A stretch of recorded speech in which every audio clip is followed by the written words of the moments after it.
From the KSL Broadcast House, this is Sunday Edition with Doug Wright. And a good morning to you. Welcome to Sunday Edition. And excitement is swirling around downtown Salt Lake City this weekend. The NBA All-Star action has descended on the great state of Utah, with the big game happening later on tonight at Vivint. And the weekend's events are expected to draw tens of thousands of visitors and create a massive economic win for our state. And here to talk about the boost is the executive director of the Downtown Alliance, Dee Brewer. And Dee, we've got to talk about this. And we were kind of comparing notes. 1993 compared to 2023.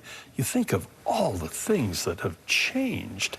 But let's talk about Salt Lake City. How has the city changed since '93? You know, most of what you see on the skyline right now wasn't there. I can count 7 or 8 buildings that are iconic to our skyline that are new since that time. Yeah. Doug, our population has more than doubled since 1993, and we're becoming a big city. And you can lament that, you can wish it wasn't so, but we are, and so we should make big choices, be the right kind of big city. If there's anything I've learned over the last little while, and being a part of Envision Utah, I've kind of discovered you can kick and fight and stand in front of progress or growth all you want, but eventually, if you don't kind of get involved and if you don't try to steer it, it just steamrolls you. Yeah. It does. And I think there's so much wisdom into being engaged and being involved and try to create with the, and so much of the growth is our own growth. We can blame it on Californians or people moving up from Phoenix, but it's our kids and our grandkids. Yeah, whether it's on the ski hill or in the neighborhood, we all want to close the gate right behind us. Right. And realistically, what drew you and I here, or why we stayed here, is exactly why others come. They see this wonderful place, and I always say Salt Lake City is very sticky. You come through for a lot of reasons, but people stay, and they always, people tell me the story, oh, I came through, I was just driving through the desert, and I stopped, and 20 years later I raised a family here, or I came to ski, or I came to college. Isn't it amazing how often it is education or skiing or the outdoors? Yeah. It really is absolutely amazing. For Salt Lake City now in 2023, with this major event that is happening right now as we speak, and over the last several days, it has just been wonderful in so many ways. But what has it actually meant to Salt Lake City? Certainly there's the intangible publicity, the just bringing to the world, literally, the attention to Salt Lake City, but tangibly, physically, dollar-wise, what does it bring to our city? Yeah. There are about 125,000 people in town this weekend, and that is a big event by any measure. I will say that actually Salt Lake City hosts those kind of numbers on other days during the year. Not a lot, but we do, and so we're prepared for this big weekend. There's about $125 million in direct spending into our economy, and that ripples out into another $250 million in indirect spending. So think when you pay that carpenter to build the display in the Salt Palace, that carpenter is then spending her or his money out into the economy as well. That's shores up our tax base. That provides all kinds of revenue to provide city, county, and state services that you and I and our viewers today are not paying when they pay their taxes. When we talk with Frank Zang coming up in a few minutes from the Utah Jazz, I'm sure he'll tell us about the basketball floor that they put in and the different tangible things that will be left behind. Maybe a year from now, 2 years from now, we'll look back, and what in Salt Lake City will we still notice? Not just remember, but notice about the All-Star Game. Well, from this event, and indulge me to go back to '93, we were expanding the convention center at that time. The Jazz were new here. We were also just decided to build a second runway at the airport. And we were decided that we were going to build some Olympic venues. Well, in many ways, Doug, here we are again. We just completed a convention center hotel. Right. It's beautiful. And we just completed a $4 billion rebuild of our airport, and we're on deck to host the Olympics again. What will remain from this weekend? This is a media event at its heart, and the $50 million in exposure that we will enjoy across the country and across the world means that we are in a better position both for the Olympics, but for the next company that decides to move here, the next entrepreneur who starts a business here and needs to recruit talent. These are sort of that profile of the city we love is probably the most durable piece. It is interesting, as you mentioned, the airport, obviously, but I had the opportunity not long ago, just before the holidays, to go into our new Hyatt for the first time. Yeah. Holy cow, what a hotel that is. Mm-hmm. And that has been something that conventioneers have been asking for forever. We want a hotel that is attached to the center itself. So it really is an amazing place in our city. Now, we are just enough time for you to make the official prediction for the game this afternoon. So not to put you on the spot. Well, boy, and even the East-West designation, I understand, doesn't mean anything any longer. So yeah. I'm going to choose the yellow and orange team. Well, there you go. That works for me. Hey, thank you so much for joining us, Dee. Thank you for having me. A real pleasure, because this is a big deal for Salt Lake City. And we'll be right back with more on All-Star Weekend coverage, as I mentioned just a moment ago, from the Utah Jazz organization.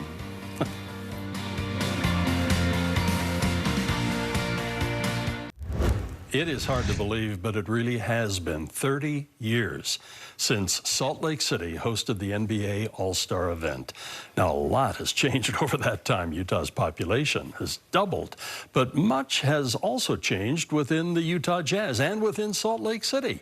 Our next guest is Frank Zhang with the Utah Jazz to talk about how this event is showcasing our state, our city, plus what events people can still participate in, and boy, what they have been participating in. And Frank, what a week this has been. You and I, when you walked through the door of the studio, we said, this is almost like the Olympics. Yeah, it does have that feeling, very Olympic-like. Salt Lake City and Utah have been the epicenter of the basketball world for this weekend. And for the Utah Jazz, it's really a labor of love to be able to bring this event to the community, because it touches so many people and leaves so many different legacies. Some of it now, of course, since this is Sunday morning, and boy, big events are happening today, certainly, but a lot of it's already in the rear view mirror. What do you think have been some of the real headliners? And I remember, you know, speaking of Olympics, I love the fact that my kids could participate. They could hop the various shuttles. They could come into downtown Salt Lake City and various places and just enjoy so much, not from the edges, right in the middle, and it was either affordable or free. The All-Star Game is more than just the Sunday game. Of course, we look forward to seeing LeBron and Giannis and sure. all the players out there, but it has turned into a series of activities that are really engaging of the community, and there's no dribbling of the basketball involved either. I mean, we've had some great events out in the community through the NBA Cares Day of Service. We were at the Bishop Storehouse. We were at the Utah Bank. Players, visitors from out of state are all there moving product around and doing things at the food bank. So that was a really fun activity. We dedicated a Live, Learn, and Play center, a new STEM center, and a new basketball court at Lincoln Elementary in South Salt Lake. These are the legacies that an event like this can leave behind when it comes to Salt Lake. Certainly, it leaves the legacy of what great memories, and people remember the All-Star Game from 30 years ago. Oh, absolutely. And what it meant to them then, and now we're having new memories for people. I think that is so cool that the organization, the NBA, the Jazz, players, individuals go into and really do leave not only the memory legacy behind, not only the economic legacy behind, but those tangible things. I mean, that floor in that school, that's going to mean so much for decades. Yeah, it has the All-Star logo on it, and it will be there for years to come here. So, being able to have that kind of impact is really important to the Jazz and certainly to the NBA. you know, certainly an event comes in of this stature and is an economic driver, probably in the ballpark of $250 million with over 100,000 visitors that are in Salt Lake this weekend. But on a charitable front, the league and the foundation give back more than $3 million to the community and to the HBCU communities as well. For example, today's All-Star game, you're going to see Team LeBron and Team Giannis. And you know who they're playing for? Two beneficiaries here in Utah, big brothers, big sisters of Utah, and Raise the Future. $750,000 will be given to those two organizations today. So the outcome of the game, I mean, you win, you lose. It doesn't make a difference. Right. Who really wins? It's going to be those charities. Let's talk about the franchise itself, the Utah Jazz. 30 years. Boy, what a difference we have seen in so many things. I mean, the state, Salt Lake City, you name it. In our own personal lives, I've always been a little gray, but never quite this white. 40, you know, when I was 41, it was a whole different deal back then. For the Utah Jazz, what have been some of the monumental changes and what differs from 30 years ago to today? Yeah, 30 years ago, John Stockton and Karl Malone were the MVPs of the All-Star Game. And certainly the organization, the city, and the NBA have really undergone quite a transformation. We are so fortunate, though, to still play in the same arena that we've always played in. Obviously, we had a big renovation that was in 2018, which was significant to the future of that building as well. We've had an ownership change through the years, which has been significant. But Ryan and Ashley Smith are both feet in. They are so engaged in the Utah Jazz and what it can mean to the state and to the community at large. This All-Star game was awarded to us 4 years ago. And when I go back and look at the pictures, it's Jackie Biskupski, Gary Herbert, Gail Miller. That's right. And so that baton has been passed on to a new leadership group here in the state, and certainly with the Jazz organization. But at the heart of it is the desire to showcase the state of Utah, to show who we are as a state, the transformation that has taken place here, driven by innovative technology and entrepreneurs, and to give our visitors here a great view of what life is like in Utah now, in 2023. With the Utah Jazz, Utahns really have been so fortunate. I mean, when you think of, first of all, the legendary players we have had, you think of the legendary coaches that we've had, the ownership, the participants that have made the Utah Jazz what it is today. It really is remarkable. We have just maybe 1 minute left to go. So let's again review what's going to happen today before the game. What is still on the docket? Yeah, so today is the final day of the NBA All-Star Weekend. The NBA crossover is open at the Salt Palace. This is the immersive fan event. Kids can go shoot hoops. There's lots of gear and music and entertainment that takes place. There's also an NBA G League Next Up game that's being played at the Huntsman Center in the afternoon. And then, of course, the grand finale will be the 72nd NBA All-Star Game. It is broadcast in more than 200 nations in more than 50 different languages. The entire world is going to get to see Salt Lake City and Utah today. That's what's so exciting, and there's no way to measure. Yeah, we can measure some of the economic input and so on, but there's just no way to measure that kind of exposure for our state, for the Utah Jazz, for Utah Salt Lake City. Frank, thank you so much. My pleasure. Thank you. What a joy to have you on the program. And by the way, I wish I was dressed like you. That is very cool. That is very cool. We're going to be right back with what lawmakers are anticipating in the final weeks, even days, of this year's legislative session.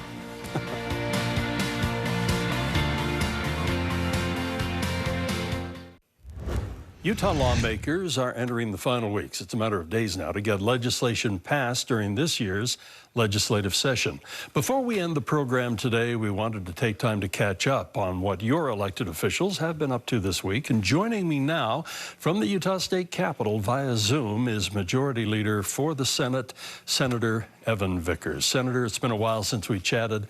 Thank you so much for joining us. And boy, big sporting event in Utah this weekend.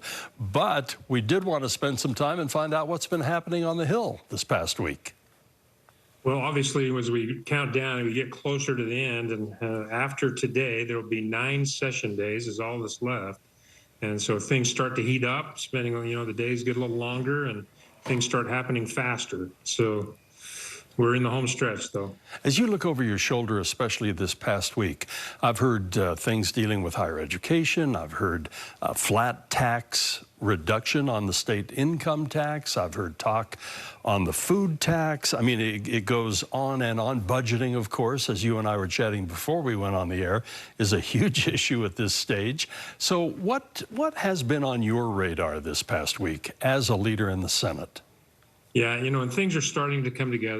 We've known that, and we've had some money set aside to do some reduction in taxes, and now that's starting to come together. And so we actually expect to see revenue numbers come in today, revenue projections come in today. We'll announce those Tuesday. So we have to kind of wait until we get those final numbers before we finish off the budget, but we have a pretty good feel for where we're going with taxes. That you'll see a bill that's starting to go through the process now that will reduce the income tax from 4.85 to 4.65. It'll raise the Social Security exemption from $62,000 for joint filers for a couple to $75,000, which would continue to increase the amount that you would not have to pay any state income tax on. You'll see a component of that will have an additional work on the earned income tax credit, so an additional credit there. And also something that's a little new, it's for newborns. So a child is born in the year that they're born, the family will get a double deduction for that year. So that's an additional, tax reduction to families, as the young families especially. So those things are going through. There's also discussions about other taxes, but that is the major tax package just starting to go through. For so many years now, going back years and years, there have been rumblings about the food tax, of course. Is there any chance that's going to go away this year? So there's been a lot of discussion between the education community and our legislators. So that most people know that we have an earmark that directs most of our income tax to go toward education. The challenge we've had over the last number of years is our general fund, which is funded by sales tax. The sales tax revenue as a portion of the budget has gone down. Income tax has gone up because of our booming economy. And so it takes away some of the flexibility to fund other programs. So and people want the sales tax to go off food, and you have to clarify that it's only the state portion, which is 1.7%. That's all that's left on the sales tax on food from the state portion. Even if we take that off, there'll still be the local taxes that still are charged on food, but that goes directly to the general fund. And so the only way we can really make that work is to have the earmark come off so that we have that flexibility. So there's been a lot of discussion amongst the education communities. I'm sure you can understand their anxiety over doing away with that earmark. We've tried to make some assurances and put some things in place to make sure that education is completely funded. But so you'll see a proposal come forward, and if it goes all the way through, there would be a proposition on the ballot to do away with the earmark. And if that goes into effect, then the sales tax, the state portion of sales tax on food would come off. Mm-hmm. Senator Vickers, we had a guest several weeks ago here on Sunday Edition who said, while everybody dislikes taxes, there is an argument for not lowering the taxes and sending those to other things, like taking care of Utah children, taking care of the homeless, more charitable type items. Is that resonating at all on Utah's Capitol Hill? Because it really seems the steamroller is going for a tax reduction.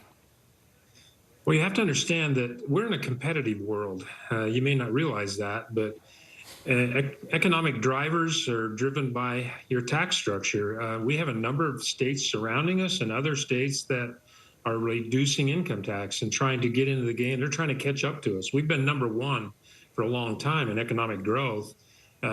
Arizona's dropping their income tax to like 2%. So we're in a competitive world, so we have to make sure that we keep working with our tax structure. The feeling is, yes, you could keep that money and you could spend it. And, you know, believe me, we know how to spend money up here.